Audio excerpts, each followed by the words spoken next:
किती वाजता येतो किती साडे कोणता आहे पनीर पिझ्झा कोणता आहे रे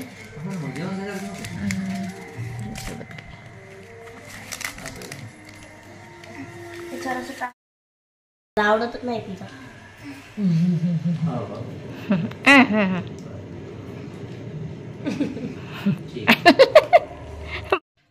तर हाय मित्रांनो, मी आहे नीता घोंगडे, स्वागत करते तुमचं माझ्या यूट्यूब चॅनेलवर. तर काल पिझ्झाची पार्टी वगैरे झाली. मुलांनी सांगितले होते की आम्हाला पिझ्झा आणा. तर पिझ्झा बर्गर सध्या मी मुलांना तर खायला देतच नाही, पण काल त्यांनी बाहेर वगैरे गेले होते पुण्याला, तर त्यांनी सांगितलं पप्पा आम्हालाच पिझ्झा पाहिजे, त्याच्यामुळं आजच्या पुरता पिझ्झा आणला आहे. तर कालपासून असं डोकं दुखायलं, माझे असे जांभळं दुखायले. ते काल आपल्या सोलापूरच्या भाकरी खाल्ल्यानं, त्याच्यामुळे एकतर अगोदरच दाढ किडलेली होती माझी. आणि आता कसं तरी जेवण करावं, कारण मला भूक लागली, कामं वगैरे आवडले माझे. तर आता मुलं पण येतात, तर आता जेवण वगैरे करते. माझा 1:30-2 वाजल्याशिवाय मला काय भूक लागत नाही, तर त्याच्यामुळे आता 2 वाजले आणि मस्त जेवणामध्ये आहे उडदाची डाळ केली मी सकाळी. दोडक्याचा ठेचा केला आणि सोबत लोणचं घेतले आणि चपाती घेतली. तर आता करते जेवण आणि जेवायला दोडक्याची डाळ, उन्हाळ्याची उडदाची डाळ खायला खूप छान वाटतं. सोबत डाळ आणलं होतं मी काल. आता डाळ घेते. 12वीचा पेपर, तर 12वीचे सर्व विद्यार्थी सांगायचं म्हणजे सर्वप्रथम सर्व 12वीच्या विद्यार्थ्यांना आणि चिटिंग वगैरे करू नका विचारू. खूप तुम्हाला शुभेच्छा. आणि सांगायचं म्हणजे खूप अभ्यास करा. आणि यावेळेस माहिती आहे का खूप स्ट्रिक्ट होणार आहे, तर त्याच्यामुळं चिटिंगची तर अजिबात अपेक्षा करू नका. आणि उगाच स्वतःचं वाया वगैरे घालू नका. तर त्याच्यामुळे खूप अभ्यास करा, चिटिंग वगैरे करू नका. तर चला, जेवण वगैरे झालं माझं. आता वाजले 4 वाजले आता संध्याकाळचे. तर कपडे वगैरे आणले वरून मी, आता त्याचे घड्या वगैरे घालते मी.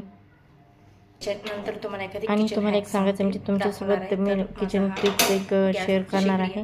तर ते बघूया आपली प्लॅन सक्सेस होतो का. तर इथे जी मोठ्या साईजची आपली जी शेगडी आहे ना, तर ती काय झालं बाजूने अशी ब्लॉक झाली होते, म्हणजे त्याच्यामधून जाळच निघत नव्हता. तर मी असा व्हिडिओ पाहिला होता की बर्नरला कोलगेट लावून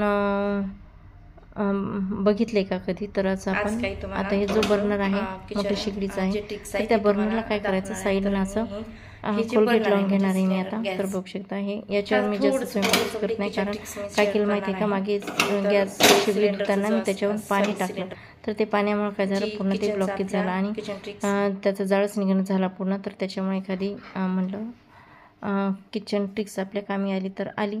तर इथे मी आता हे बर्नर घेतलं आणि याला आता तर चला आपण आपल्या प्रोसिजरला सुरुवात करूया. तर इथे शेगडी जे बर्नर आहे मोठ्या साईजचं, तर ते घेतले मी.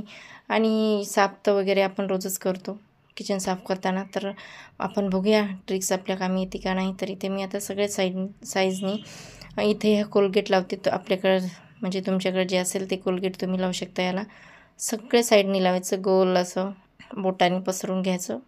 हे बघू शकता अशा पद्धतीने. तर यानं काय होतं, आपला गॅस पण खूप वाया जाऊ लागला माझा. आणि वाटलं होतं काही ती ट्रिक्स आपल्या कामी येईल, कारण एक व्हिडिओ बघितला होता मी, त्याच्यामुळं करावं. तर आता याला काय करायचं, सगळ्या साईडनी आता मी बोटाने वगैरे सगळं पसरवून घेतलं. आणि याच्यानंतर काय करायचं बघू शकता, सगळे घेतले. आणि याच्यानंतरच आपण चालू करायचा गॅस. आणि बघू शकता किती बारीक अशी फ्लेम जाळ निघायला याचा. तर ते साईडनी तुम्ही बघू शकता इथे असे बर्नरच्या या ठिकाणी असे ब्लॉकेज आहेत बघा, तिथून जाळ निघत नाही अजिबात. हे बघा इकडे पण आहे आणि या साईडला पण आहे, तर इथून जाळ निघत नाही म्हणजे ते ब्लॉकेज आहेत. तर बघूया आपण. आणि याला काय करावं लागतं, कोलगेट लावून थोडं. तर बघू शकता उद्याचा दुसरा दिवस. तर मी याला काल दिवसभर 2 ते 3 ते 4 5 6 वेळेसच कोलगेट लावलेला आहे. याचे 5 मिनटासाठी गरम व्हायला ठेवलेला आहे, तर काहीही फरक पडलेला नाही. तर प्लॅन आपला फ्लॉप झालेला आहे, तर याच्यामुळं काहीही फरक पडलेला नाही. तर बघा तुमच्या डोळ्यासमोर. तर व्हिडिओला इथे सेंड करते. याचा ब्लॉग तुम्हाला कसा वाटला ते नक्की सांगा. आणि व्हिडिओला लाईक शेअर आणि चॅनलवर नवीन असेल तर सबस्क्राईब करा. बाय.